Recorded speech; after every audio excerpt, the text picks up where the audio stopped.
Tudo bem, pessoal? Então, mais uma vez, nós estamos começando a semana acadêmica do CCSA do ano de 2023 e é com muita alegria e satisfação que eu recepciono vocês e, de antemão, agradeço a presença de todos vocês. Quem aqui é a primeira semana acadêmica? Ah, bastante gente.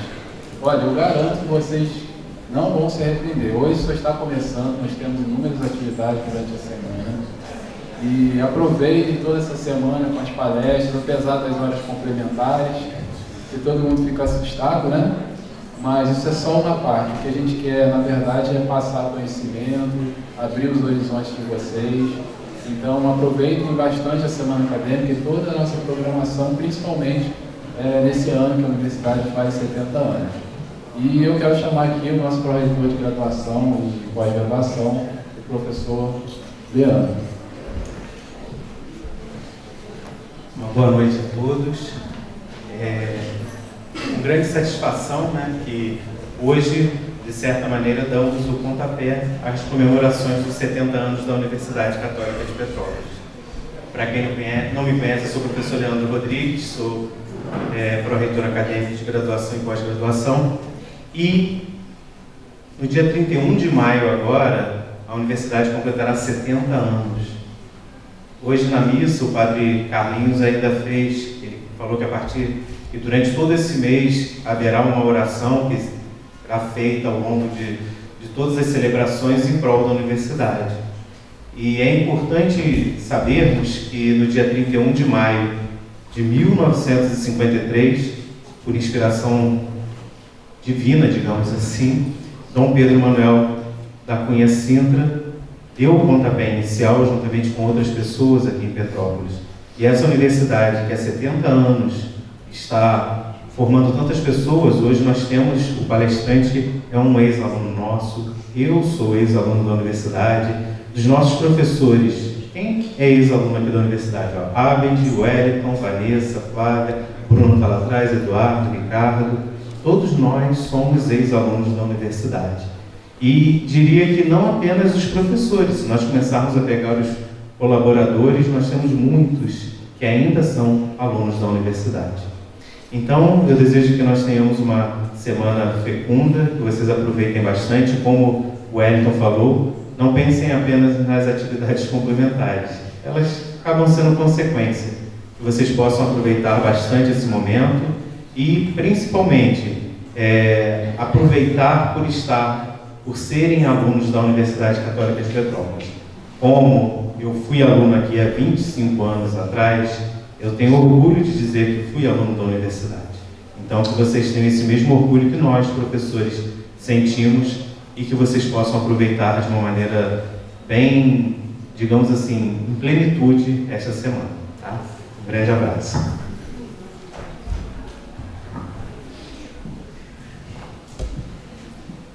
Então, gente, agora a gente podemos começar, né? Então, a nossa abertura da palestra é sobre governança, compliance e crédito. Vamos falar da Americanas. Todo mundo aqui sabe o que aconteceu com a Americanas. Aliás, o que está acontecendo, né?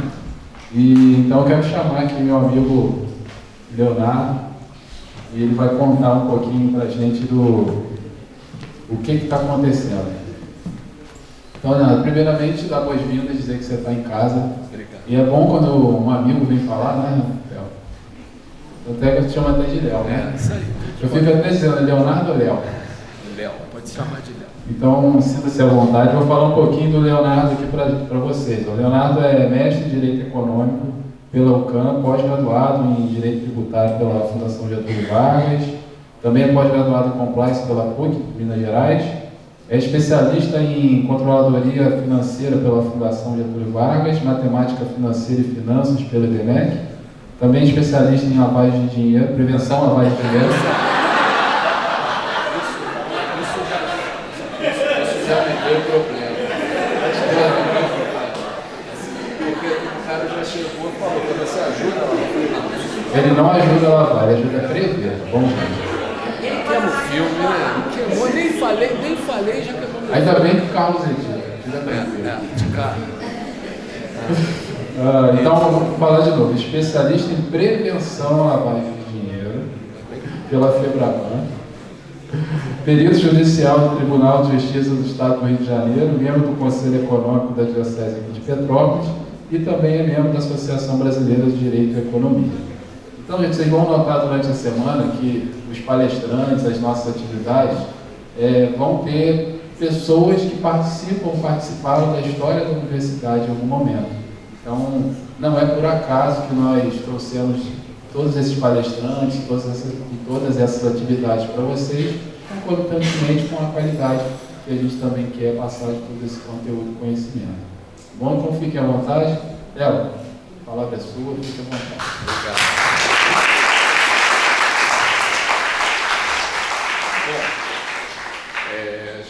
Já queimou meu filme de início, né? Prevenção, vocês só para saber, a gente previne, não pratica, né? Que é o melhor. E, antes de tudo, agradecer ao pró-reitor, agradecer ao Wellington, agradecer aos coordenadores e todos os professores que sempre estão presentes aqui e fazem essa casa ser o que é, né? Eu, da minha parte, sou, como o pró-reitor falou, também já fui aluno aqui e a gente vê, não vou dizer o tempo, porque meu tempo é maior do que o pró-reitor, aí vou obrigar o Figueiredo a falar o tempo, o Eduardo a falar o tempo, aí vai ficar... não vai ficar muito bom, mas eu diria que para mim é realmente uma honra, porque meus pais também estudaram aqui na universidade e a universidade ela tá ligada, ela está muito, ela é intrínseca com a nossa cidade, né? Então vocês não têm a noção do que é a universidade enquanto estão aqui. Quando vocês saem daqui, vocês veem que a nossa universidade ela é muito respeitada, ela é muito reconhecida, fruto dos professores, dos ex-alunos, dos alunos e de vocês que estão aqui fazendo isso hoje. E 70 anos não é qualquer instituição que, pegando, como o padre disse na missa, né, que nem aquela palmeira, né? A nossa universidade também teve momentos que o vento quis derrubar, mas não derruba. Então, o Wellington me chamou para fazer uma palestra hoje, abrindo a semana do CCSA, que, né, todos os alunos aí, que é Economia, Administração, Contábeis, Relações Internacionais e Comunicação Social, né? Viu? Decorei porque na minha época era seca, que era só Economia, Contábeis e Administração. Então, vê como é que a universidade também cresceu nesse tempo, oferecendo mais cursos e tudo isso. Bom, se a gente vai falar aqui, está na 16ª semana. Eu coloquei o 16º aqui, até para servir de um ponto de partida do que, como eu vou conduzir essa palestra para vocês. Antes de tudo, antes de começar a falar sobre isso aqui, a gente não vai se aprofundar muito a conceitos e a demais itens que vão ser abordados aqui, até pelo tempo, né? Então, é mais aqui para levar vocês à reflexão em cima disso tudo e buscando, dentro da minha área de conhecimento, colocar um assunto que possa ser atual, que possa ser interessante e prender a atenção de vocês, sem ficar olhando no TikTok de 5 minutos, enquanto a minha voz fica, né, incomodando. Então, bom, olha, a gente vai falar sobre governança, compliance e crédito. A gente vai fazer uma análise disso em relação ao caso das lojas americanas. Ou seja, para quem não conhece governança, para quem não conhece compliance, para quem não sabe por que o crédito está ali no meio, a gente vai, durante esses 40 minutos aí, ou mais um pouquinho que a gente for falar, contextualizar isso tudo para vocês entenderem o que é a questão do crédito ali no título dessa palestra. Eu fico muito contente porque há 4 anos atrás, exatos, há 4 anos e um dia atrás, eu estava aqui na 12ª semana acadêmica falando sobre... aqui? Vai funcionar? Não funcionou. Você pode ficar aí e faz para mim. Então, eu estava falando justamente sobre debatendo compliance. A gente estava 4 anos atrás, em 2019, eu estava aqui junto com o Dr. Fabiano Mundstein, que também era um ex-aluno aqui da universidade, um advogado da Petrobras. A gente veio debater um pouco compliance, falar, explicar o que era compliance para as pessoas, para eles entenderem tudo isso. Então, a gente estava há 4 anos atrás falando de compliance, e eu estou aqui hoje, há 4 anos depois, falando de compliance. Vamos tentar contextualizar aqui o que é esse cenário entre o que estava, como estava o mundo em 2019 e como estava esse mundo em 2023. Eu vi na hora que perguntaram, muitos dos alunos aqui levantaram a mão, vocês não estavam, não estavam ali na universidade, estavam num momento de vida diferente em 2023. E de fato, 2019, perdão. E de fato, 2019 foi um ano completamente diferente. Sempre aqui falando no contexto de, vou falar de governança, de compliance, isso tudo para vocês. Vou dar a definição disso, mas aqui a gente vai ter um quadro geral de como era o cenário do mundo, desse mundo de compliance, desse mundo corporativo lá. A gente ainda estava sofrendo os efeitos da Operação Lava Jato, todo mundo lembra o que foi, né? Que teve... E um parênteses em cima de todos os parênteses. Gente, aqui eu não tenho viés político nenhum, partidário, nada disso. A gente analisa o caso. Lembrem-se que é uma semana acadêmica, científica, né? Vamos nos ater a isso. E a gente estava com os efeitos da Lava Jato, a gente tinha uma baixa efetividade das regras de compliance. Por quê? Porque essas baixas efetividades elas se demonstravam em cima dos inúmeros casos de corrupção e do que levou à Lava Jato. A gente tinha uma necessidade de estabelecer os princípios da governança, das boas práticas para a proteção das empresas. E ainda sofrimos o efeito, se vocês quem não conhece, a crise da Enron, que foi uma crise em 2004, e a crise do mercado subprime, que foi em 2007, foram crises econômicas que abalaram muito a todos nós, que levaram ao resgate desses conceitos de compliance, de governança. O mundo ainda estava vivendo os efeitos dessa crise. Taxa de juros, todo mundo fala, todo mundo está falando da taxa Selic. Em 2019 ela estava 6,4%, com um viés de baixa. A gente pegou em 2022 a Selic a 2%. E o que tinha de principal? Foi um período pré-pandemia. Ninguém pensava que ia acontecer pandemia, que ia acontecer isolamento, seja lá o que for. Esse era o cenário do mundo em 2019. Era um cenário onde era bonito vender compliance.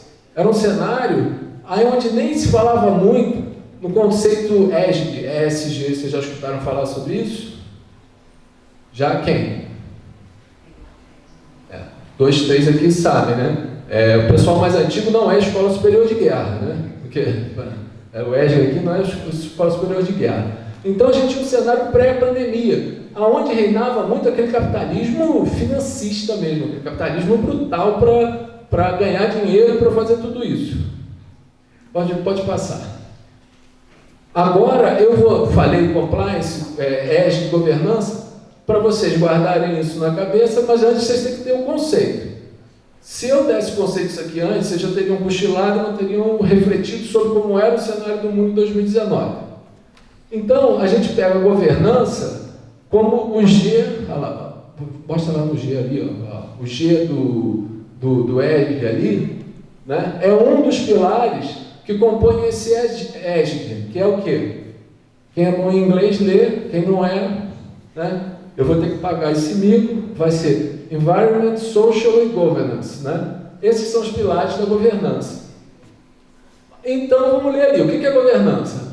É um dos 3 pilares que compõem o ESG, que engloba um conjunto de padrões e boas práticas que visa definir se uma empresa é socialmente consciente, sustentável e corretamente gerenciada. Né? Então, esse conceito de ESG, ele é bonito pra caramba, né? Porque você vai ser sustentável, você vai ser inclusivo, você vai ser socialmente consciente, não só dentro da sua empresa, mas na sociedade em todo que circunda essa empresa, né?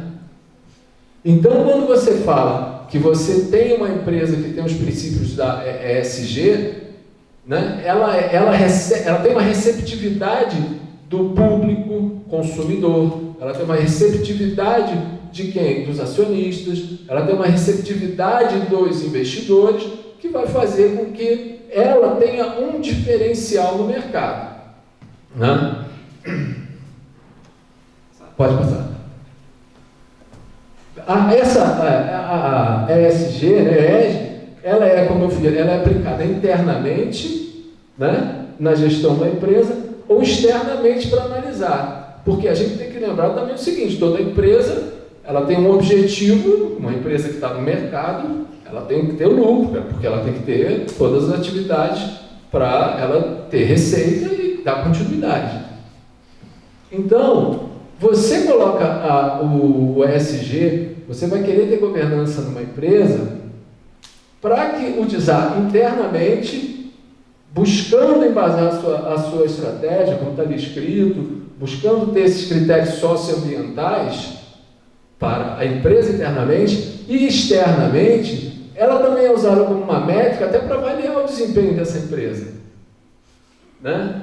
Dentro, em relação a outras empresas, até para ajudar o investidor a decidir aonde eu vou colocar vou aplicar o meu investimento ou não. Então, como a gente falou, a governança. Pode passar ali que agora a gente vai falar sobre o compliance. Compliance talvez vocês já tenham escutado mais, se não tiveram eu falo.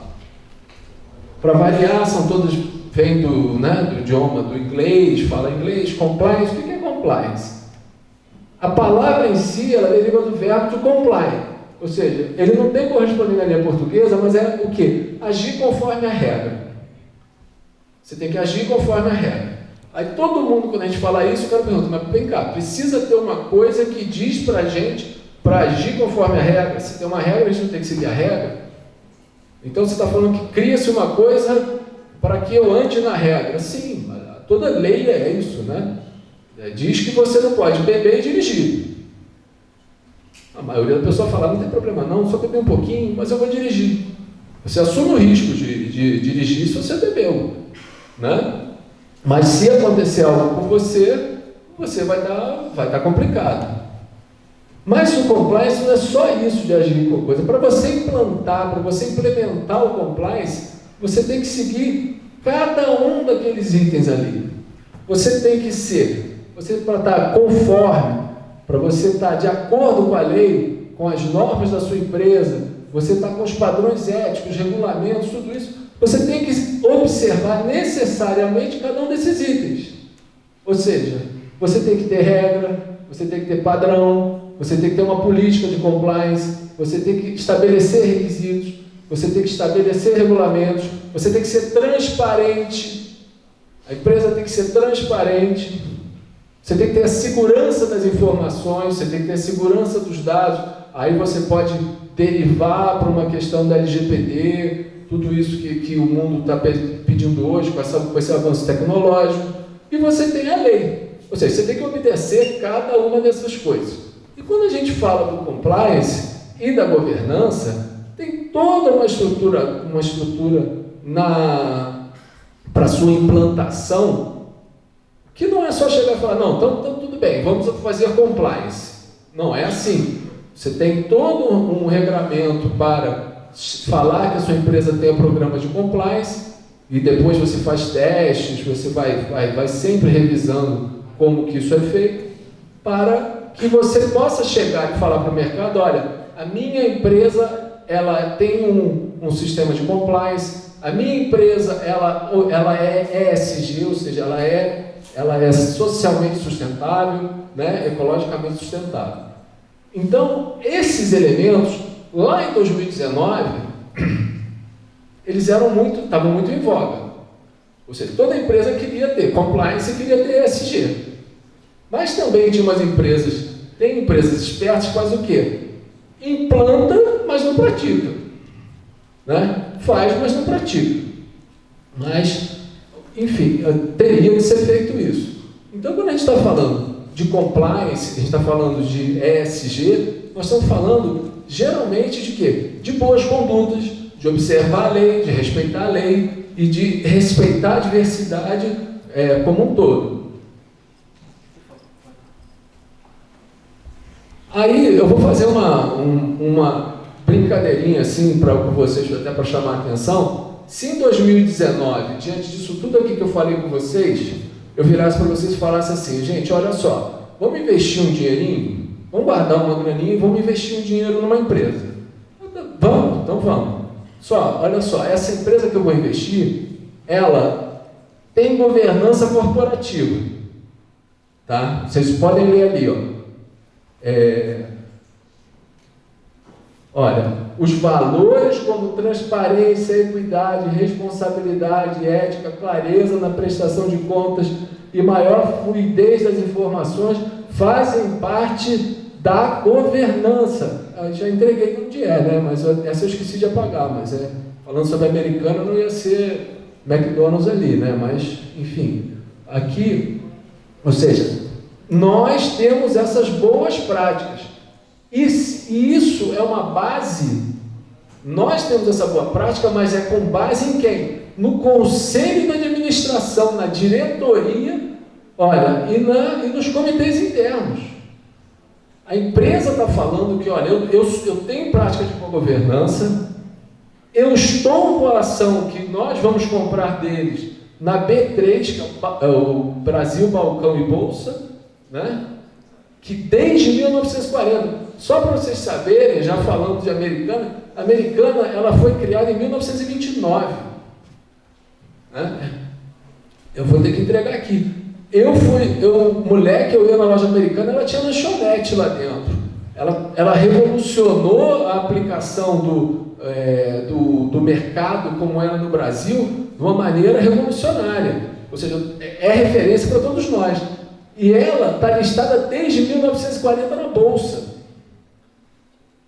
E eles estão dizendo o seguinte, olha, eu estou desde 1940, eu tenho governança, eu faço parte da B3. A B3, se você tem atuação no grupo de ações que compõe o índice da B3, você está obedecendo a governança da B3, ou seja, eu sou regulada pela CVM porque eu negocio no balcão aberto, né? O pessoal da área mais ligada à administração, finanças, ou seja, eu negocio minha ação em bolsa, eu tenho a minha ação, ela compõe o índice da bolsa, e se compõe o índice da bolsa, essa minha ação, ela faz parte, ela obedece à governança da bolsa, eu digo que tem governança. E falo, olha lá, que coisa bonita. Olha, as ações preferenciais do Ibovespa, o mais importante indicador de desempenho, né, das ações, além disso, a Americanas também faz parte de outros índices. Olha, tudo isso índice aqui, ó. Né, compõe tudo isso. Ou seja, eu estou falando para a gente, vamos investir nisso, lá em 2019. Aí, é aqui? Então, vai lá.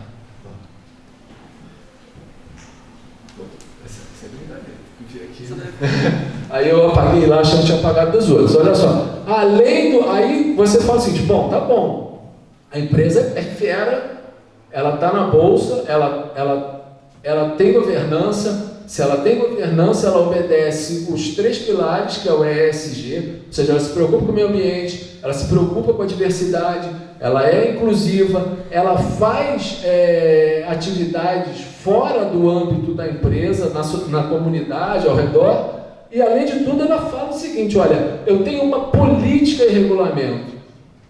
Eu tenho política e regulamento. Qual a política e regulamento? E isso, ele fala, olha, durante o ano de 19, aquilo que eu apaguei não deu certo, mas é Americanas, ela manteve o compromisso de combate à corrupção, promoção da ética no relacionamento com os stakeholders. Vocês sabem o que é stakeholders, né? Ótimo. Quem não sabe? Stakeholders são os acionistas, são os que detêm, né? É stake mesmo de manter a ação ali, tá? Além de ter um grupo e um código de ética, eles têm um código de ética aprovado pelo conselho da administração, ou seja, olha, eles estão sempre falando o seguinte, é como se fosse, o reitor sabe tudo, ele que endossou, o seu diretor da sua empresa, ele sabe disso tudo. E ele está comprometido com isso tudo. Porque o princípio do compliance é um princípio de top to down, ou seja, ele vem de cima para baixo, ele não vem de baixo para cima. Compliance só vai dar certo se a alta diretoria da empresa tiver comprar essa ideia. E eles estão dizendo o que ali? Eles estão no papel deles dizendo, olha, nós compramos essa ideia. Estabelecemos, por quê? Nós temos a companhia tem uma política de compliance e combate à corrupção. O que é o compliance? É agir conforme, não é? É agir de acordo. Então, a gente vai agir de acordo com a lei. Com a lei, com a norma, com os nossos regulamentos e com isso tudo. Eles estão falando isso e nós valorizamos o quê? O comportamento íntegro, transparente e solidário. O papel é uma beleza, né, gente? Porque ele pode fazer isso tudo, mas ele está escrito ali. Presta atenção, o que ele fala aqui embaixo? A companhia possui ainda outras 14 políticas. 14, hein? 14. Se a gente for pegar os códigos de lei brasileira, olha que o Brasil faz muita lei, a gente não chega a 14 códigos.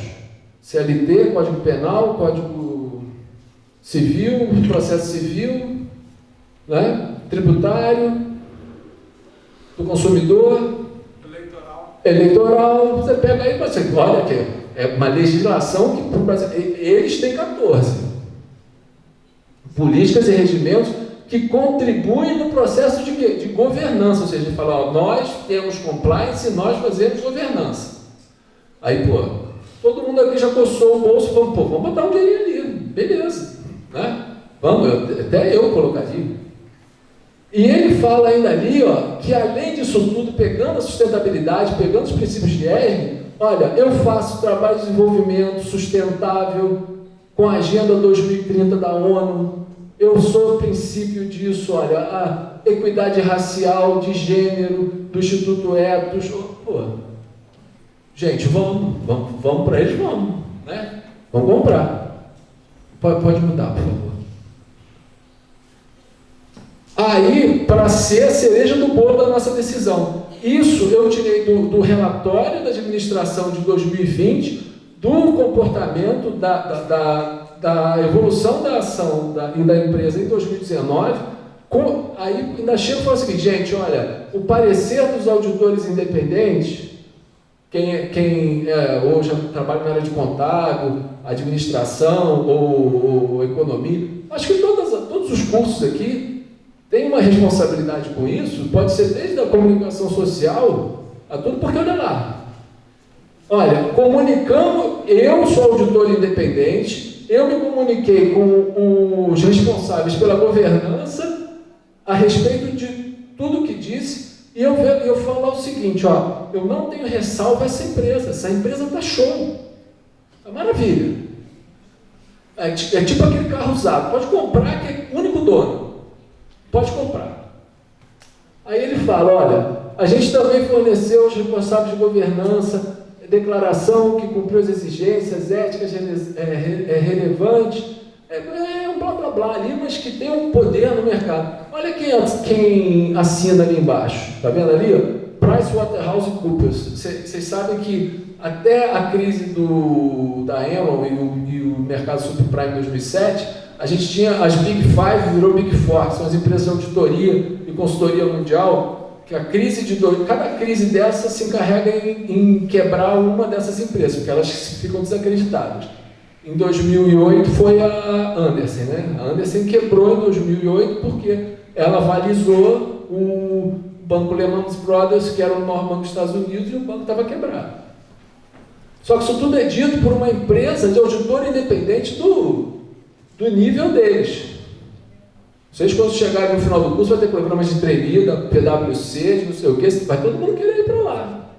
Pô, irmão, crachá bonito, até mesmo que você trabalhou lá. Crachá bonito, tu vai se achar o cara, mas ó, ela, sem querer entrar em teoria da conspiração disso tudo, analisando cientificamente, quando a gente está analisando, essa empresa é ótima. Né? Aí pode mudar. Então a gente decidiu, cara, a empresa tem compliance, a empresa tem ESG, ou seja, ela é socialmente responsável, ela é ecologicamente responsável, ela trabalha para a sociedade, ela pensa nas minorias e tudo isso. Então vou comprar. Você vai investir nessa empresa em 2019? R$12,90 a ação. Não é caro, não é? Não, vamos investir. Beleza. Você pode comprar uma. Bom, faz uma de home broker, compra, R$12,90 a ação. 2019 nós fomos lá, todo mundo aqui, a gente comprou a ação, R$12,90.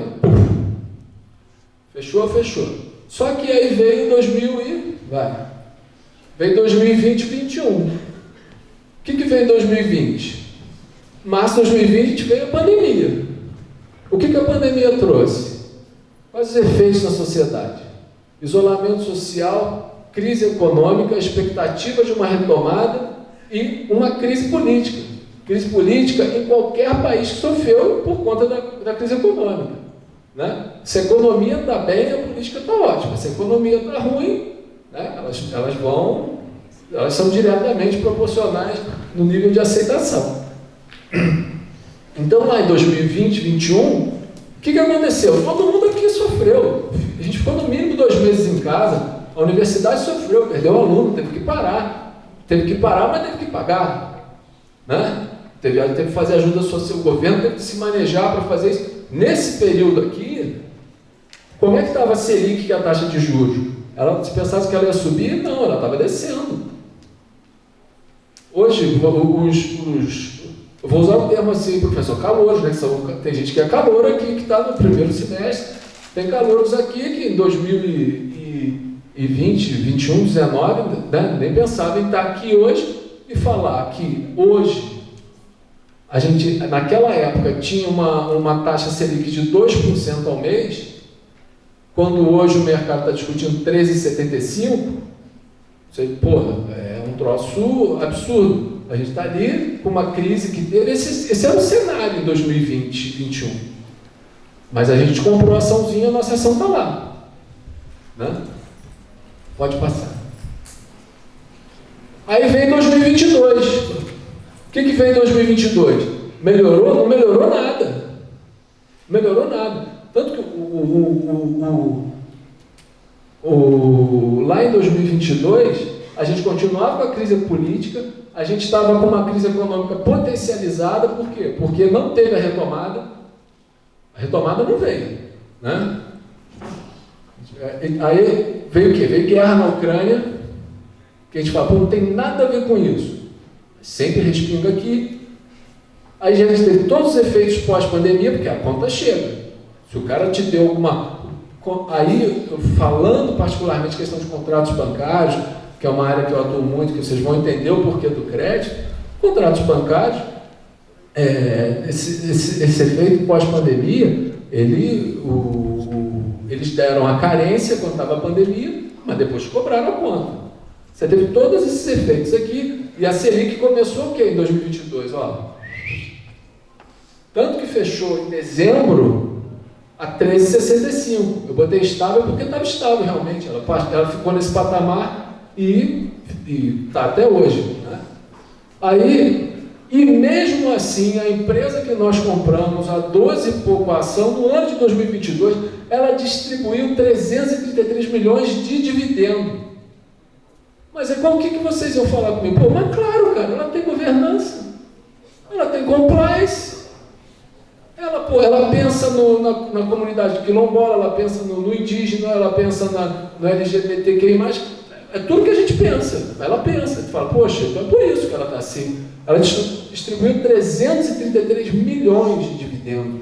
Sabe o que é isso? Se vocês fossem vender a ação de vocês, que a cotação nessa época eu não coloquei, mas ali estava alta, estava bem maior do que os 12 reais que vocês investiram, além de vocês poderem vender isso, vocês no final do ano receberam um chequinho dela, falando, olha, esse é o dividendo por você acreditar na gente. Porque é isso que é ser acionista. Acionista é ter o dinheiro na mão e pensar o custo de oportunidade que você vai ter. Olha, eu vou investir na loja dele ou na empresa dele, porque eu vou ganhar mais dinheiro, eu só estou pensando no dinheiro. O acionista, pensando ele como um homem econômico, puramente econômico, ele só quer o dinheiro. Então, como acionista, você fala, poxa, que excelente negócio, 333 milhões de dividendos. Ela não distribuía dividendos há 10 anos. E o que mais que ela fez? Ela fez uma fusão. Vocês sabem o que é fusão, né? De empresa. Né? Pegou uma empresa e fundiu com a outra. Porque antes você tinha lojas americanas e você tinha a B2W, que foi, na pandemia, o que bombou, né?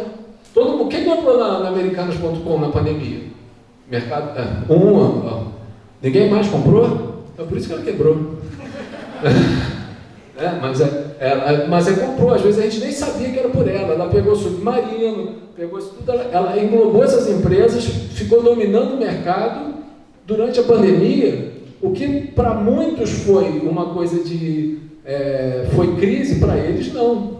A ação deles, cara, foi lá no céu. Ela distribuiu dividendos e contratou um CEO novo, sabe o que é CEO? Né? Chief Executive Officer. E eles ainda contrataram também o CFO, que é o... Não é que se ferrou, não, mas esse se ferrou muito, porque o CFO é o Financial Officer, né? Que é o cara que cuida só do dinheiro. Eles contrataram esses caras em 2022. A empresa estava, céu de brigadeiro, como a gente diz, né? Mar de almirante, tudo que for. O cara estava nadando de braçada. Aí, cadê o meu amigo aqui? Você está aí, vai no teclado? Não. Foi. Aí o que você pensa? Poxa, eu investi R$12,90 em 2019. Essa ação que você comprou em 2019, ela foi, em agosto de 2020, a R$126. Cara, tu botou 12, você multiplicou por 10 o teu capital. Aí aquela hora tu fala assim, putz, por que eu não peguei um dinheirinho com meu pai, com alguém, né? Porque se eu botasse mais, eu ia ter mais, porque você já pensa em 1.000. Você vai pensar, se eu tivesse botado mais 1.000 ali, eu ia ter 10.000. Aquela ganância intrínseca nossa que a gente fala, né? Aquela ambição. Você teve isso. Aí que eu falei com vocês, ela fundiu operações, é líder no segmento e distribui dividendos. Está ótimo. Olha como é que o compliance funciona, olha como é que a governança funciona, ou seja, o mundo é perfeito, né? Cara, e é uma empresa brasileira, 100% brasileiro. O principal controlador dessa empresa aqui é o guru de qualquer... Olha, eu até quase que me incluo, mas na minha época de faculdade, falar no Lehman, no Sicupira, nesses caras, os caras eram papa. Né? Eles eram papa, mas isso é outro assunto. Então, ela distribui dividendo. Então, essa empresa vale a pena.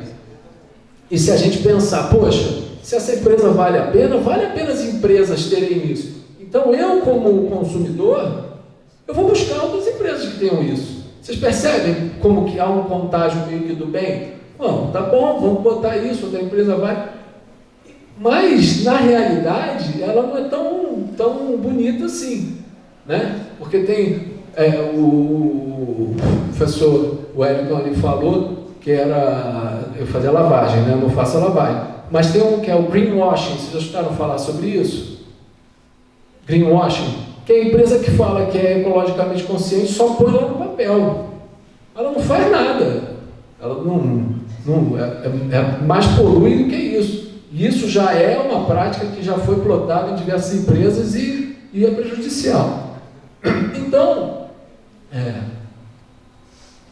aí vocês estão perguntando, onde é que entra o crédito nessa história, né? Eu estou falando disso, onde é que entra o crédito nessa história? Né? Por enquanto, e onde isso afeta vocês, né? Isso a gente vai chegar lá, né? Do crédito e como isso afeta. Por enquanto, vocês estão investindo nela, na empresa, botaram lá e viram que está tudo bem, né? Eu multipliquei meu capital por 10 e vida que segue. Então pode continuar. Aí vocês sabem quem é essa pessoa aqui? Quem sabe não dá spoiler.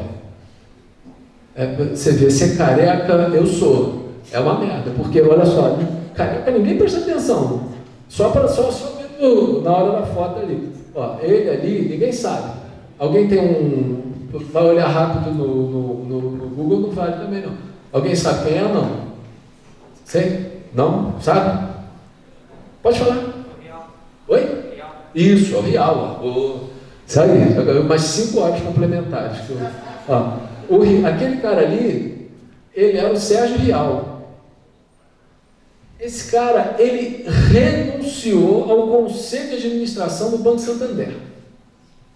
Ele tornou o Santander o banco mais rentável que teve assim, dos bancos que pese nosso mercado bancário ser extremamente concentrado, e tornou o Santander também bombando. O que a Americanas foi e falou? Vem para mim. Ele foi. E a gente aqui ainda falou, cara, a gente está com isso tudo, ainda vem esse Sérgio Rial aqui, esse cara é o cara. Agora que arrebenta a boca do balão, né? Esse cara, essa daí, ele foi capa de exame mais de uma vez, tá? E ali, acho que é quando ele está dizendo que ele ia sair, migrando para a loja americana. Esse cara, ele ficou célebre. O principal ato dele na loja americana foi dizer uma frase. Pode colocar aí. Esse ajuste se deve a uma série de lançamentos contábeis inconsistentes. Sérgio Rial. Isso não sou eu que estou dizendo, não.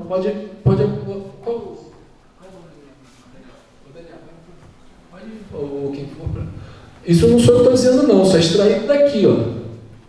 Olha lá o nome dele ali embaixo, ó. Sérgio Rial. Esse texto aqui está escrito ali dentro. Sabe quantos dias ele ficou na presidência da Americana? Ele ficou exatos 11 dias. Ele foi empossado no dia 1º de janeiro, só no dia 11. Só que um detalhe que muita gente não sabe é o seguinte: ele foi empossado no dia 1º de janeiro, mas ele foi nomeado em junho do ano passado. Em junho do ano passado ele foi nomeado e ele ficou analisando tudo coisa. Mas aí ele só foi falar em janeiro. Que o quê? Que volta. Que eu verifiquei uma série de lançamentos contábeis inconsistentes. Vamos botar que aqui, de todos nós, assim, 1% da gente sabia que era o Sérgio Rial e 1% se questionou o seguinte: o que ou quais foram os lançamentos inconsistentes? Né? Ele não fala, tem e olha, ele foi muito gente boa, ele falou, olha, são lançamentos inconsistentes da ordem de 10 bilhões, tá? Você pode ficar calmo. Mas por que vocês ficaram calmos? E eu também ficaria calmo. Porque distribuiu o dividendo que eu falei lá para vocês no final do ano passado. Então, quem vai prestar atenção nisso com o dividendo distribuído no final do ano e o anúncio de lançamentos inconsistentes em janeiro? De 11 de janeiro, cara. Se você é um pai responsável, você está pensando na compra do material do teu filho. Ou se você não é, tu está pensando no cartão que tu já estourou. Você não vai pensar no lançamento inconsistente da loja americana. Né? Porque a loja americana, tirando dos acionistas, para a maioria das pessoas é o quê? É comprar 3 caixas de lixo por R$10. Não é? É isso que é. Eu não sou muito chocolate não, mas se eu passo com meus filhos ali, tem que comprar. Então, ele falou isso. Pode passar, Daniel. Aí o que começa? No dia 1º, no dia que ele falou, foi dia 11, ó. Aí começa o quê? A cronologia do desastre. É igual pedra morra abaixo. 11. Anuncia inconsistências. De 20, isso aí foi corrigido. Eu peguei de uma reportagem, adaptei. Ali estava 10, mas era 10. Ele, quando falou alguns lançamentos, era 10. Quando saiu isso, era 20.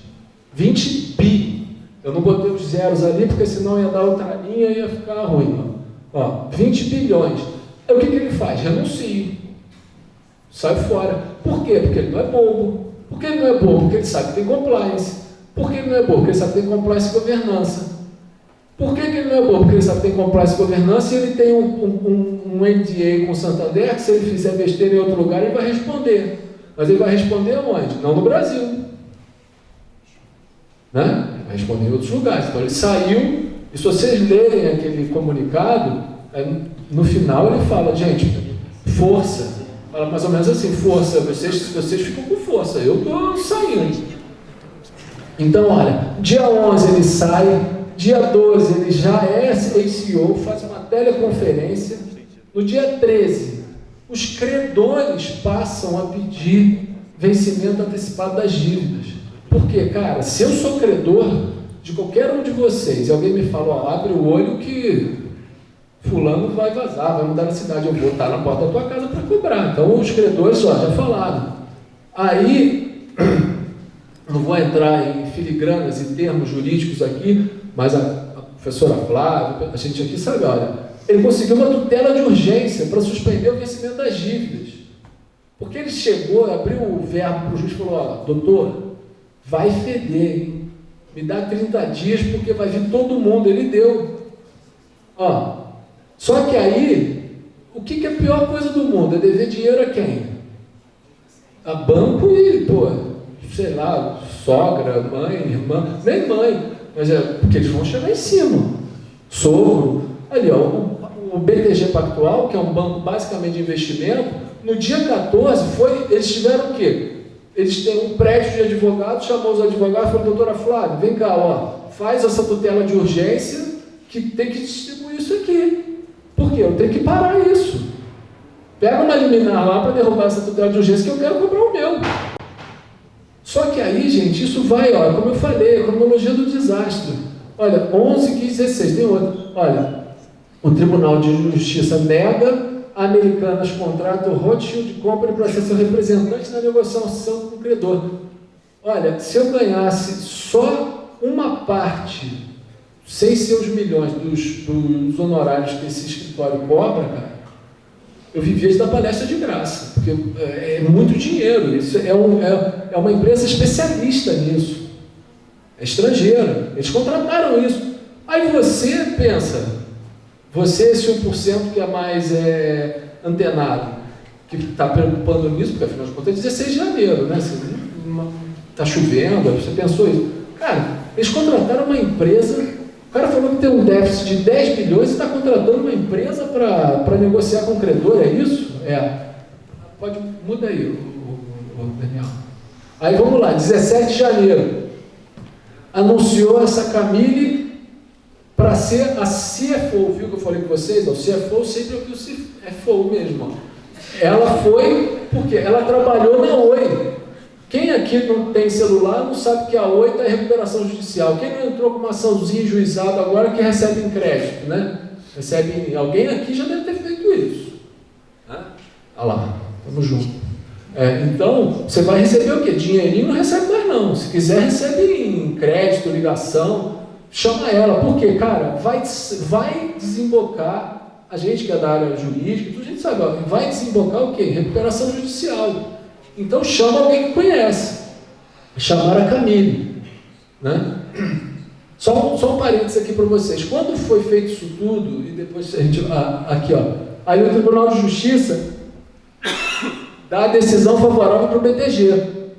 Olha só quanto ele autorizou, ó. Autoriza a compensação de 1,2 bi no caixa da loja americana. Mas sabe o que o juiz não sabia? Que ela só tinha em caixa 800 milhões. Ou seja, aquela empresa nossa, cara, que estava bombando, pagou dividendo para a gente, ela só tinha 800, ela tirou 333 milhões do caixa para pagar dividendo para a gente e não tem 800 milhões no caixa para pagar a decisão do juízo. Tá? Essa decisão abriu a porteira. Por quê? BTG Pactual, né? Todo mundo quer ter uma conta lá, não quer? Cartãozão bonito, preto, todo cheio de coisa dourada, prateada. Tu é o cara tendo um cartão daquele. Você é do BTG Pactual, o BTG Pactual conseguiu, cara, isso espalha mais do que Covid. Todo mundo vai querer cobrar da loja americana. Porque quem é credor da loja americana? É todo mundo, né? A loja americana, o que me fala? Ela vende tudo. Então todo mundo é credor da loja americana. Aí, olha lá, no dia 18 de janeiro, viu que eles falaram? Não adianta não, cara, só tem 800 milhões no caixa. E informou que aquelas consistências que eram 10 Não são 10, são 20. Mas não é 10, 20 reais, né? Hoje de manhã meu filho pediu o dinheiro para o ônibus. Eu falei, filho, eu não tenho 10, só tenho 20. Ele falou, serve. Né? Ali é a mesma coisa, ó, não tem 10, é 20. O que eles falam? Serve. Vamos em cima deles. E o que culminou nisso? Quando eles souberam que só tinha esse valor de caixa. Quem está na loja americana, o cara que está segurando o pepino, né, embalado no abacaxi deles, o que ele falou? Olha, entra com recuperação judicial. No dia 19 de janeiro, eles entraram com recuperação judicial e pediram o desbloqueio da verba do 1.b. Então, gente, só para vocês entenderem isso, só a cronologia do desastre aqui de vocês. Aquele pico lá, esse pico aqui é os 126, estamos surfando, estamos bombando, ó. Olha aqui, até aqui não está ruim não, hein? Até aqui está bom, tá vendo? Ó, olha aqui, ó. Se você for pensar como um investidor, para você está ótimo. No dia 2 de janeiro está ótimo. Ali, quanto é que está valendo? É que eu não trouxe muito assim, mas está algo em torno de 20 reais a ação. O que a gente pensa? Pô, 20 reais, eu botei 12, ainda ganhei dividendo. Você vai comprar ou vai vender a ação? Se você me vende a ação? Não. Você vai comprar. Olha quando ele falou das inconsistências. O que aconteceu? Está vendo isso aqui? É que o gráfico não pode mostrar mais. Ó. Ela foi literalmente a zero. Ela travou o pregão. Porque foi a zero. Porque cria a pior coisa que tem no mercado financeiro. E estabelece o princípio do mercado financeiro, do mercado bancário, é o que? É o pânico. Você cria pânico. A gente, olha, eu vou falar aqui, assim, sem brincadeira mesmo. Eu lembro, eu era garoto, professor Eduardo, professor Figueiredo, com certeza lembro. Lembra quando a aspa quebrou? Porque eu tenho memórias agora. Quando a aspa quebrou, quando a coroa Brastel quebrou. Por que quebrou? Porque alguém começou a espalhar que vai quebrar. Cara, eu acho que ela era ali no... Eu lembro de eu passar com meu pai ali no Pedro II, não sei se era coroa Brastel, a aspa. Era uma galera na porta do banco. O que a galera estava fazendo na porta do banco? Me dá meu dinheiro. Dá meu dinheiro. Porque você, quando faz uma conta bancária, você faz um contrato de depósito. Você confia nessa pessoa para ele guardar o teu dinheiro. É a mesma coisa, guardadas as proporções, você investir em ação. Você investe em ação, você vai ganhar pelo ônus e pelo bônus. Né? Então, foi a quê? Foi a zero. Olha lá, ó. Tá? Ela teve um pico de 126 reais. Ou seja, é queda livre. Né? É um tobogã isso aqui. Pode. Tá. Obrigado. Já foi? Olha só, esse aqui eu arrumei um outro gráfico melhorzinho para vocês num espaço de tempo menor. Olha aqui, gente. Ó. Tá vendo? Sabe quando é essa cotação? Vocês sabem? É de hoje. Isso aqui é hoje. Isso aqui foi o fechamento do coisa de hoje. Ó. 1,09. Você que botou 12 reais e coisa lá em 2019, hoje você estaria tendo R$1. Mas eu diria para vocês, é do jogo, faz parte. Você quer investir em ação, você está propenso a isso. Vocês concordam comigo? Você está propenso a isso. Pode ter N motivos. Mas isso não aconteceu por um comportamento normal do mercado. Isso aconteceu por uma interferência e por práticas, usar uma palavra bonita, espúrias, práticas não ortodoxas, de pessoas que fizeram com claro intuito de lesar. Por quê? Pode mudar, Daniel. Por quê? Qual é a relação dessa inconsistência toda? Que o real se fundamentou e eles depois falaram, não, gente, essas inconsistências, eu vou explicar para um acionista minoritário que botou 10 mil reais lá na loja americana, falou, olha só, as inconsistências contábeis se devem em função de uma má operação do risco sacado. Tá bom? Tá bom? Você vai falar o quê? É igual quando você vai no médico, né? O médico fala aquilo tudo para você e fala, tá bom, né? Tá bom, você não entende nada. O que é risco sacado? A gente tem a opção de mostrar para vocês aqui, ó, tem toda a estrutura do que é um risco sacado, tá? Mas isso aqui, a gente vai ficar 1 hora explicando isso. Pode pular. Resumindo, risco sacado é pegar um empréstimo no banco para pagar seus fornecedores. O banco paga seus fornecedores. Ele viabiliza dessa forma o aumento dos prazos de pagamento. Você vai pagar com uma taxa maior, com um jurinho maior, mas você vai ter um dinheiro disponibilizado. Você fala o seguinte, olha, eu posso chegar e falar, ó, vocês todos são meus fornecedores. Eu tenho que pagar a todos vocês. Eu vou no banco e falo, olha, eu tenho essas notas todas aqui, ó, ou nota de serviço, ou nota fiscal desse pessoal todo, e eu preciso de 1 bi para receber deles. Eu vou receber deles. Você me empresta esse dinheiro, eu vou te pagando, eu vou ganhar no prazo e vou ganhar em ter uma liquidez maior, né? E vou fazer. E o banco, o que o banco pensou? Pô, cara, tu é loja americana, tu tem compliance, tu tem ESG, você defende um Supanga, você faz tudo isso, né? Eu vou te prestar 1 bilhão. Você quer mais? Eu dou mais. Se você quer mais, eu dou mais. Né? Olha só, isso é só uma coisa, tá, gente? Risco sacado é uma operação lícita. Né? Que pese o nome risco, é uma operação lícita. Você pode fazer isso. Uma pequena e média empresa pode fazer isso e faz. Né? Ou seja, ela consegue estar em dia com os fornecedores, ao mesmo tempo que continua com recurso no caixa para dar prosseguimento. Né? Tem um detalhezinho aqui, que muitas das pessoas não sabem, quase todos os contratos da loja americana, eu já li um contrato da loja americana. Acho que não é nem leonino, é leonino, tigrino, tudo que é fera que você puder pegar é o contrato. É um contrato terrível. E sempre eles colocam o prazo para pagamento com mais de 180 dias. Ou seja, você vende para eles, não recebe, só recebe daqui a 180 dias. Mas eles se lançaram disso para se capitalizar e poder fazer coisas de ali. Qual foi o problema então? Muda aí, Daniel. Aqui é uma explicação do risco sacado, tá? Se quiser, depois eu disponibilizo para o professor Wellington. Não, volta. Olha lá. Ele realiza a emissão de fatura, como eu falei, mas aqui que está sacado, aqui eles fizeram de errado. Ó. Tem alguém de contabilidade aqui? Não? Não deve ter hora complementar para contabilidade, né? Tem?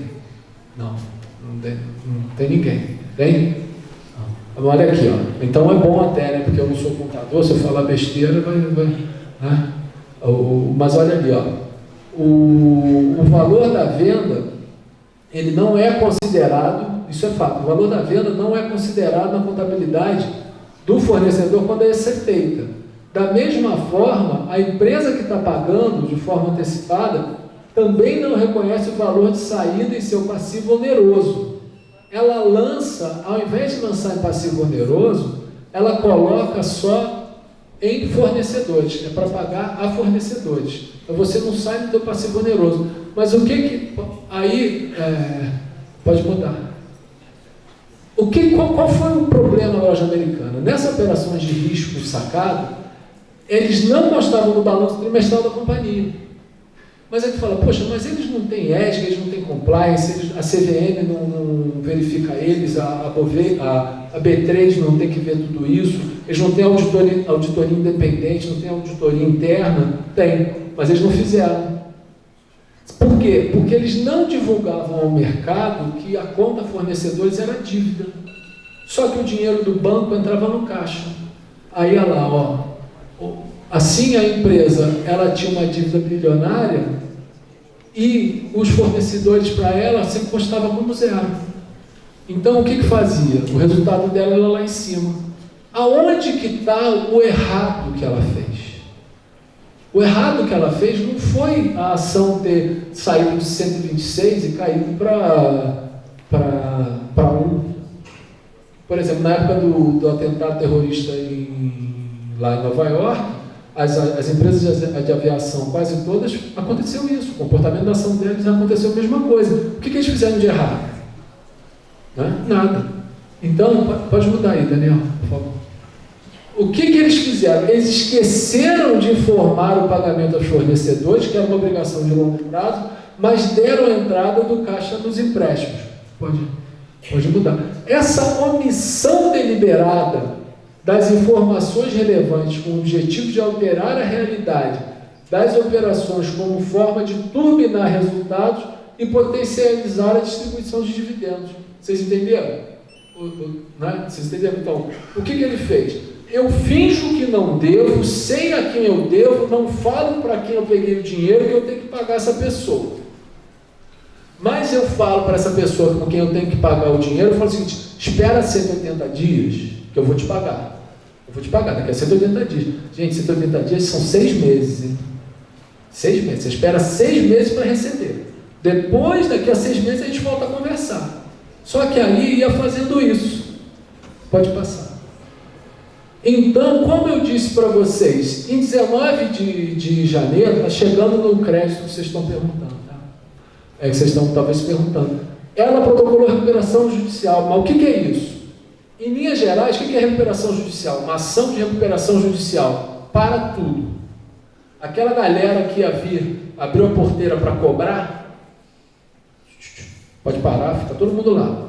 Agora vocês fazem um rol de credores, né? No jurídico a gente pode falar essa coisa, faz um rol de credores, que aí você tem a professora Flávia aqui, né? Os trabalhistas sempre lá no primeiro, que aí você vai priorizar, não vem todo mundo. Por quê? Porque a recuperação judicial, ela teve, o legislador teve como princípio básico proteger o quê? Proteger a empresa, proteger os fornecedores, proteger os funcionários, proteger os acionistas majoritários e, em última análise, proteger o quê? A sociedade como um todo, porque isso tem um impacto na sociedade que vocês vão ver. Então, ela entrou com essa recuperação judicial e falou: para tudo, fica todo mundo lá na porta, se organizam, ó, quem é trabalhador para cá, quem é fornecedor para lá, depois na aula a professora Flávia explica que é credor quirografário, né? Isso aí a gente, né?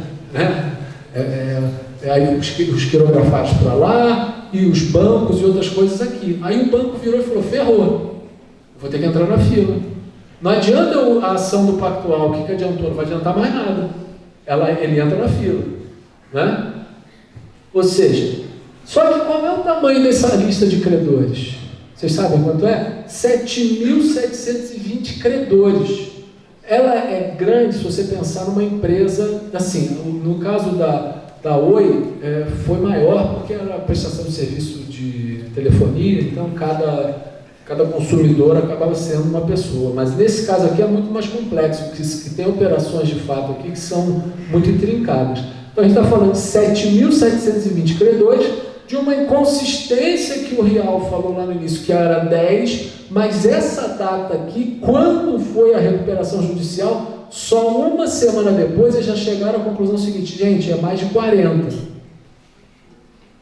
bi. 40 bi é dinheiro no Brasil, nos Estados Unidos, na Europa, onde for. 40 bi. 40 bi, tá? Aí aqui que entra a questão, que a gente tem que pensar no que é o compliance, o que é a governança, o que são os princípios ESG. Ou a americana como instituição está se usando de um instituto aqui que é a recuperação judicial, que tem por objetivo proteger a empresa num sentido lato, não estrito, né? Ele protege a empresa como um todo, porque está protegendo a sociedade, funcionários, fornecedores, acionistas minoritários. Gente, são 150 mil acionistas minoritários. 150 mil.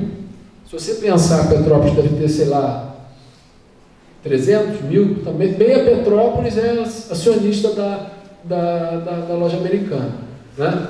Ou seja, eles estão usando um instrumento que é para proteger esse pessoal, né? Pode mudar, né? Ou seja, eles estão utilizando um instrumento que é para proteger as empresas em dificuldade e não empresas que fraudam o balanço. Eles fraudaram o balanço. Por quê? Porque, sem teoria da conspiração, foi uma operação estruturada. Tanto é, pegando um trocadilho, que o nome da gerência que pagava corrupção na Odebrecht, no caso da Lava Jato, era Gerência de Operações Estruturadas. Vocês sabiam disso? Era um nome bonito para falar que era gerência de corrupção. Porque eles estruturavam operações para poder dar um ar de legalidade ao que era ilegal, a poder transgredir uma norma em cima de uma aparência, em cima de uma questão de atos que não correspondiam à realidade. Então, fraude é um balanço. Isso aqui que eu estou dizendo, isso aqui que está escrito, não fui eu quem disse, eu tirei do processo deles. Quem falou isso aqui foi o advogado do Pactual. O que ele disse? A situação da loja americana, a fraude, que é uma fraude. Se vocês olharem na internet, eu não sou muito entusiasta da internet, mas eu me rendo. A gente tem que ver, hoje em dia é um instrumento hábil para a gente usar. Se vocês botarem Americanas, isso tudo na internet, vocês vão achar 1000 coisas, né? Tem gente contra, gente a favor, gente de tudo, porque é o que é a essência da internet.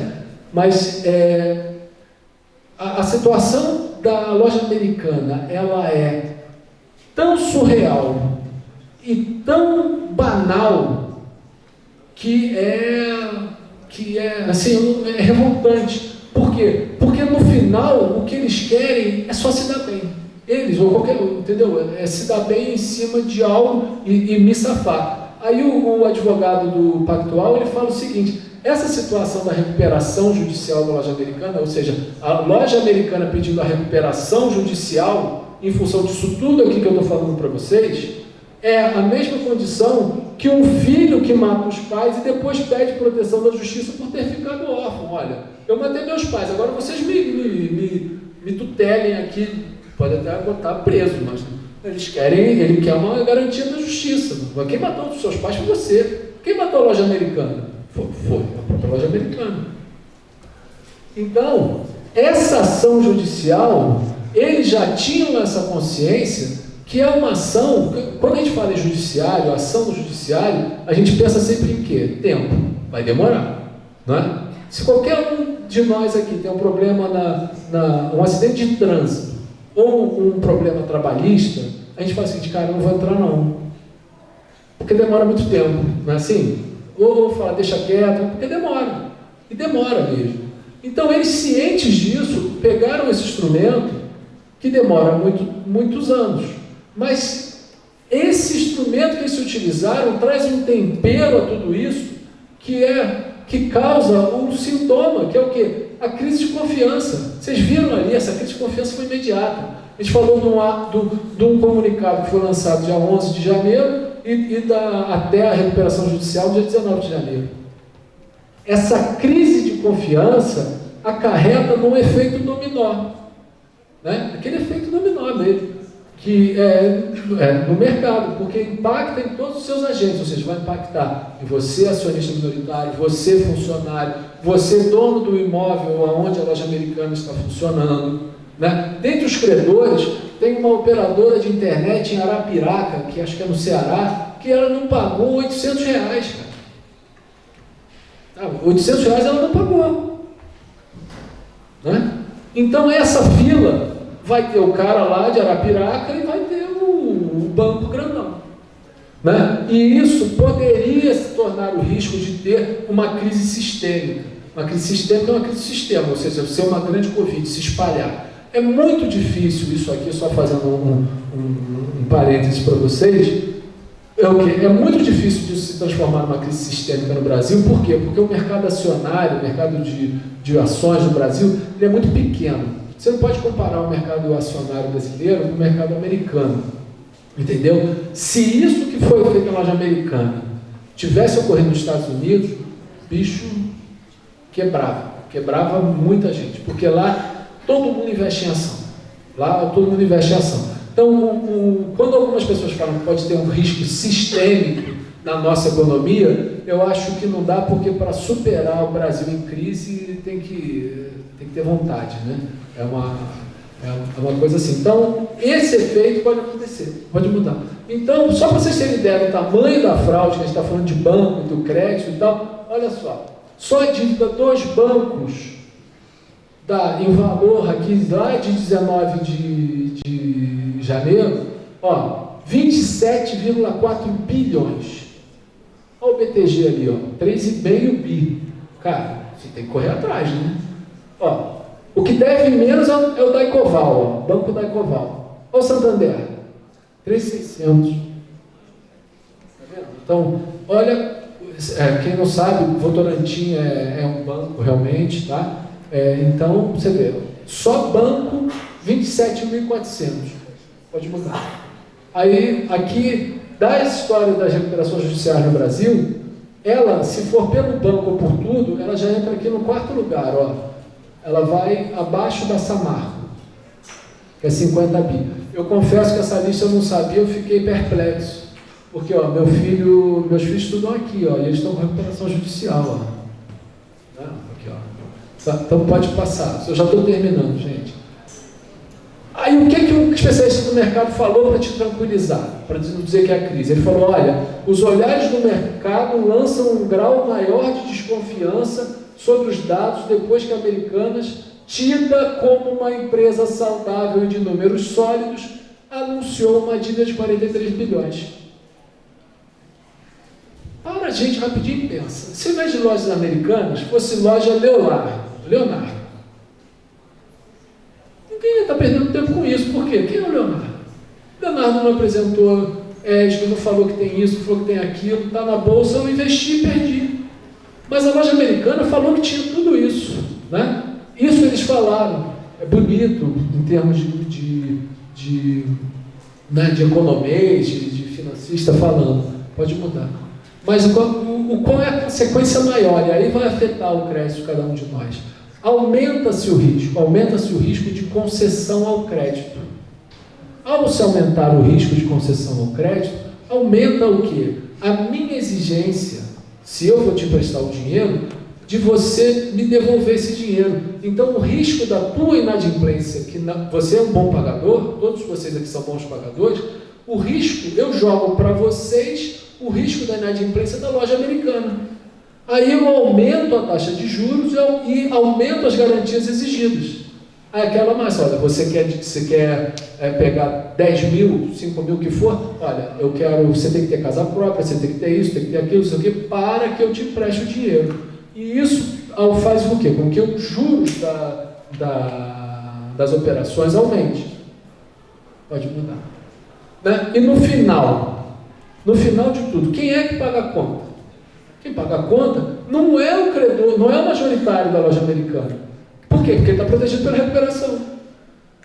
Não é o grande acionista da Americana, porque ele está protegido pela recuperação.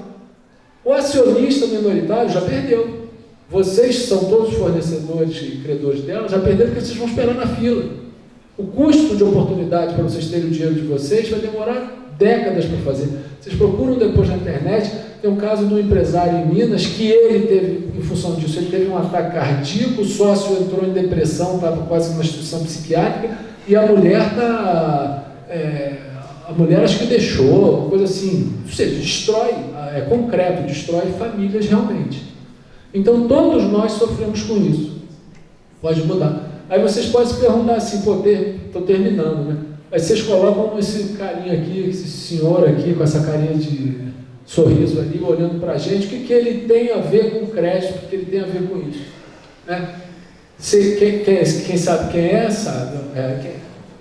Buffett, esse é o Warren Buffett, esse é um dos caras mais ricos do mundo. Ele, em que pese, ele é contra muito das coisas que eu falei, que eu acho que tem que acontecer, que a gente estava falando aqui. Mas ele é um cara extremamente coerente no raciocínio dele. E o que ele disse é o seguinte, pode mudar, que o que aprendemos com a história é que as pessoas não aprendem com a história. Por que eu estou querendo dizer isso para vocês? Porque tudo isso que o pessoal da loja Americana fez, foi feito em 2004, foi feito em 2007. A questão de alavancar para distribuir dividendo é igual à crise do mercado subprime. O pessoal ganhou muito dinheiro. Então, a maior reflexão que eu trago para os senhores e para as senhoras, falando isso tudo para contribuir, É como uma coisa que a gente pode achar que não tem nada a ver, vai ter tudo a ver na vida de vocês. Às vezes vocês vão casar, querem comprar um carro, querem fazer isso, querem fazer aquilo, e vocês não vão conseguir fazer. Por quê? Porque a taxa de juros, é o que a gente fala, está inviável. Ou seja, ela afeta o teu crédito. Ela não afeta o crédito daquele cara, porque ele vai no banco e pega 1 milhão. Então, nós temos que ter... Mas isso tudo foi feito por quem? Foi feito por pessoas. Por pessoas que foram coniventes, por pessoas que disseram que vão fazer e não faço, por pessoas que veem que está sendo feito e não falam nada. É feito por administradores, por economistas, por contadores, por advogados, por pessoas de relações internacionais, por comunicadores sociais, ou seja, o cara não viu um conflito ético de colocar isso. O meu comunicação social fala que é assim, o cara, falei, né? E de certa forma comprou o silêncio de todos os acionistas distribuindo dividendo. Então a gente tem que pensar, pode passar, Daniel, a conclusão. Qual é a conclusão?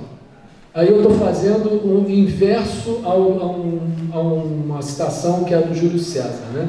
O Júlio César dizia justamente o contrário disso. O que acontece? Não basta parecer, tem que ser. Essa história do Júlio César é o seguinte, que a mulher dele lá atrás fez uma festa que só podia entrar mulher. Aí um cara que queria dar uns pega na mulher do César se infiltrou na festa.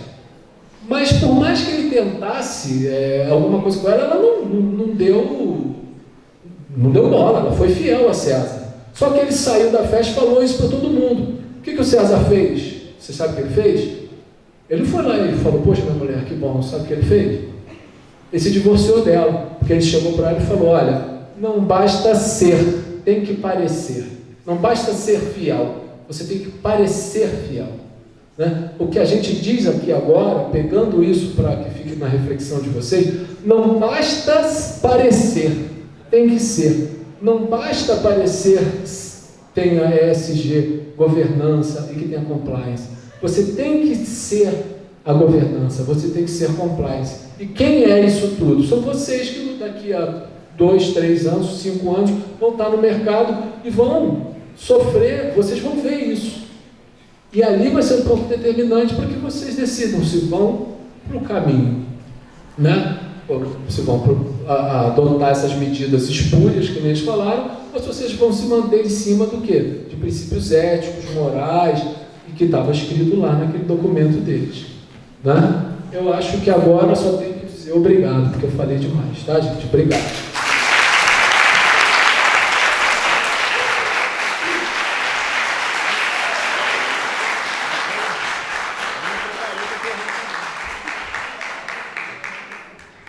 Obrigado pela sua explicação, foi bem esclarecedora. Tinha muitas coisas ali que eu não sabia no caso, achei muito legal. E agora eu queria abrir para perguntas. Sei que o pessoal está curioso. Já não precisa todo mundo levantar a mão junto, tá? Pode ser um de cada vez. A gente não tem pressa também. Já está estendido. Já está na sua hora, hein? Não, minha não. Temos uma pergunta. Logo, de que a primeira pergunta? É só uma curiosidade. Nesse caminho todo da recuperação judicial, quem estava envolvido nesse processo todo são culpados. Alguém vai pagar alguma coisa? Não, porque você busca recuperar. Eu digo ali os funcionários, diretores, quem fez o que você disse, né? Não fez nada. Isso tudo, professor, justamente faz parte do show. Por quê? Porque você vai estar olhando a pessoa jurídica, você não vai na atitude da pessoa física. Então, e outra coisa que eu esqueci, peço perdão a vocês, esqueci de falar, em 2021, os controladores principais saíram. Eles deixaram de ser controladores e passaram a ser acionistas majoritários. Eles já esvaziaram a responsabilidade deles como controlador e garantiram os direitos dele como acionista majoritário. Então, quando a gente pega isso, essa pergunta que você fez, é a grande questão do compliance, né? Porque o compliance, as empresas se utilizavam da seguinte defesa: não sou eu que fez isso, foi o Wellington. O Wellington que fez, ele que se vive, ele que responde civil, criminalmente, o que for. A empresa não fica. Ou seja, você tem que ter uma responsabilidade efetiva da empresa. Como que isso vai ser feito? Olha, eu te digo que vai demorar muito. E no Brasil, eu temo dizer que eles não vai acontecer nada com isso. Primeiro que o Leo não mora na Suíça. A residência dele é na Suíça. Qualquer problema ele sai se você não tem extradição para cá. Então, estou pegando dessas pessoas se conseguir fazer essa construção toda. Né? Quem dos três grandes aí, que você deve saber, que está mais assim, dizem que está uma coisa ainda muito abafada, né? O Sicupira parece que muitas ordens emanavam deles. Mas só que o cara contrata um fera aí do mercado e põe para fazer. Sabe, tem um preço. Eu acho que, infelizmente, essa recuperação vai ter uma solução, mas muito aquém. Ou seja, foi muito bem estruturado essa fraude, né? E a recuperação judicial ela vai garantir, sim, o pagamento dos funcionários, mas a loja não vai parar de operar.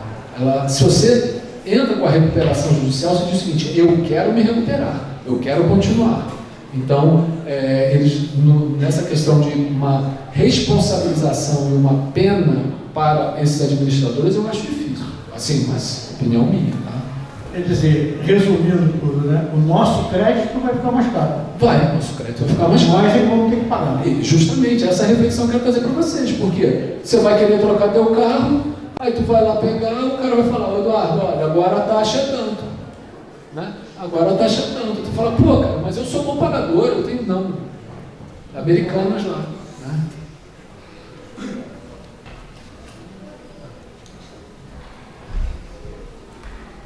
Espero ter... Boa noite. Oi, boa noite. Sou estudante de comunicação social, mas minha primeira graduação é na área do direito. Certo. Eu também não vou, segunda-feira, essa hora, ficar entrando em juridiquês.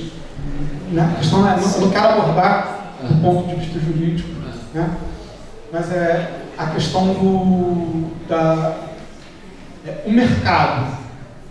Né? Como é que o mercado, de modo geral, até que ponto o mercado topa, se me permite colocar dessa maneira, e se não for adequado, por favor, me corrija, passar um recibo desse de que não estava olhando, não estava nem vendo aí. Como é que uma CPM, né, isso eu estou ecoando a voz da Raquel Landim na CNN 2 semanas atrás? Sim. Não, 2 meses atrás.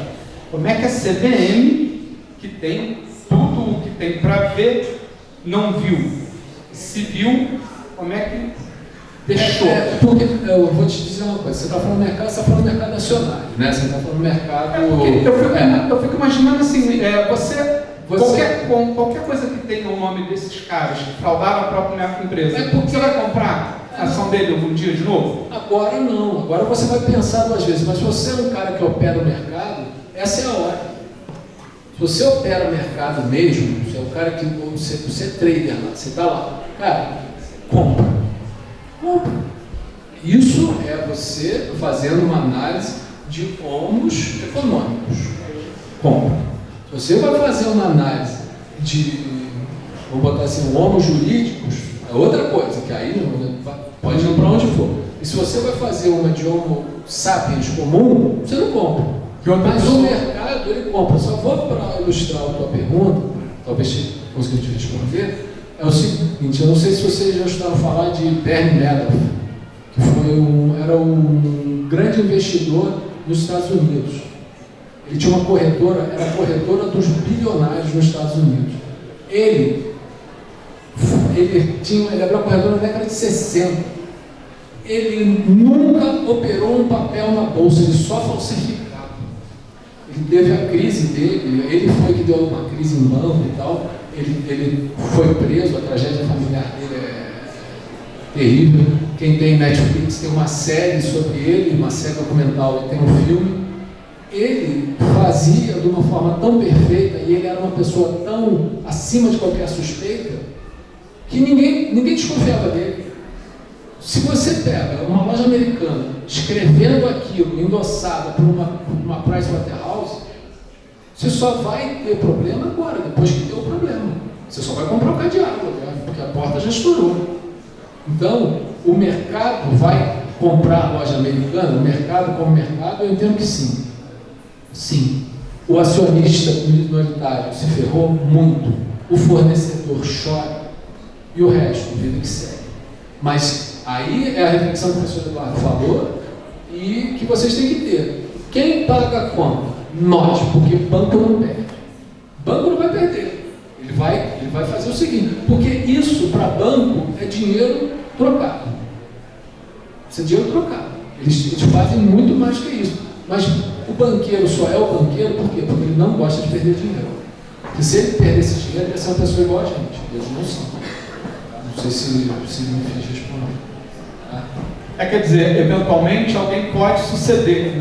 Outra pessoa jurídica vai, compra, assume, troca o nome de americana. Não, na loja americana não vai ter troca de nome nenhum. Não vai ter lojas americanas. Continua. Não vão ter outras pessoas, outro grupo que assumam. Não, se o cara quiser comprar, é uma coisa.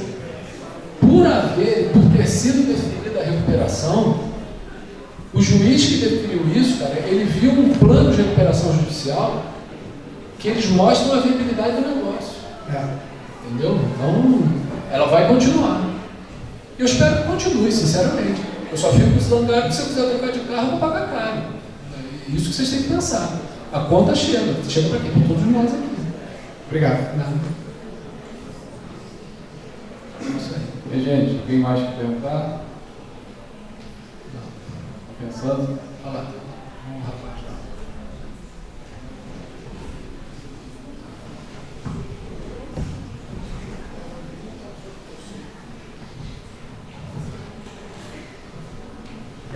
Boa noite. Oi. Eu sou estudante do curso de administração. Existe algum movimento do mercado para tentar prever isso em outras empresas do setor, para evitar que isso aconteça novamente, já que já aconteceu tantas outras vezes? Sim, agora o que vai fazer? Vamos botar o nosso sistema de compliance para funcionar, vamos fazer as nossas métricas, que tem métrica no compliance, você tem que girar. O cara vai fazer girar o compliance, vai fazer girar, os auditores vão ter mais trabalho, porque agora eles vão lá no fundo para ver se aquele lançamento é esse, se aquilo é aquilo. Ou seja, tudo que era, de certa forma, para inglês ver, e que muitas das vezes acaba sendo, o cara vai redobrar a atenção. Por quê? Porque se ele não redobrar a atenção, o dele que está na reta. E o dele estando na reta, né? Enfim, ninguém quer, né? Ninguém quer, né? Tira de mim. Então, eu acho que vai ter, e é uma grande oportunidade. Vocês que estão aqui na formação de vocês pensarem nesses setores, né? Ou, poxa, eu vou trabalhar no setor de compliance, no setor de analista de risco e essas coisas. Eu vejo dessa forma, que toda grande crise abre uma grande oportunidade. Mas assim, já existe algum pronunciamento, algo concreto dessas empresas de auditoria, por exemplo? Não, empresa de auditoria não fala nada. Nem se Que isso, bicho. Empresa de auditoria fica lá quietinho. Eles não, eles ficam lá. Teria coisas aqui para falar dessa empresa de auditoria, mas aí a gente ia alongar muito e o pessoal ia começar a jogar papel aqui em mim, né? Teve uma manobra deles que eles substituíram a empresa de auditoria em 2022 quando fizeram a fusão. Entendeu? Agora é PwC, antes era KPMG. E eles foram indagados pelos auditores internos dessas empresas N vezes se eles não faziam operações dessa ordem de risco sacado. E eles diziam que não. Né? E é o que eu botei para vocês no início. Você não pode dirigir e beber. Se você dirige e bebe, você assume um risco. O policial, antes de te ver lá, ele pergunta: você bebeu? Não é?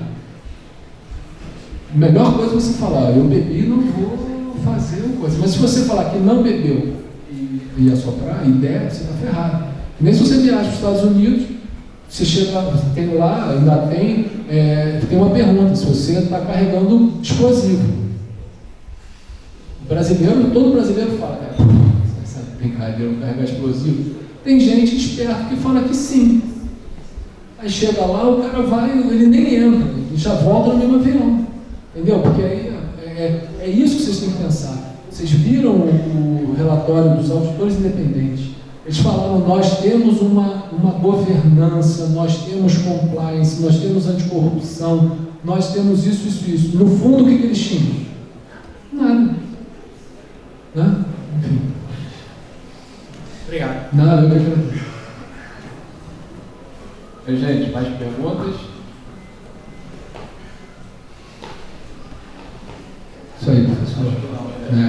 Só agradecer ao senhor pelo convite, pedir desculpa se eu me alonguei, porque quando é esses assuntos assim que eu gosto, eu me alongo. Acho que foi até breve hoje. Né? Mas Podemos marcar outra. à disposição, com certeza. Obrigado. Nada, eu que agradeço, sucesso na semana, que eu já vi o programa, tá? Maravilha. Bom, gente, para quem não sabe, nós temos a disciplina de compliance, tá? Inclusive, conversamos muito, né, a professora Flávia, né, que é a professora da disciplina. Então, a intenção é dar sempre um passo na frente. Né? Sempre. Em tudo, né? Em tudo. Gente, amanhã, eu vou aqui dar o spoiler aqui de amanhã. Amanhã nós temos 2 palestras no setor da TVCT. E a primeira é sobre oportunidades profissionais de mercado securitário no Brasil e no mundo. E a outra é sobre inovação e expansão do mercado cervejeiro. Opa! Então, pessoal, amanhã eu venho. Será que minha mulher vai acreditar? Então, gente, não percam a nossa programação, tem tudo lá no site. E eu quero mais uma vez agradecer o Léo pela palestra, pela disponibilidade, por ter vindo aqui, ter sido tão claro e transparente para a gente, seguindo as regras de compliance, né? E agradecer a todos vocês pela presença e desejar uma boa noite a todos.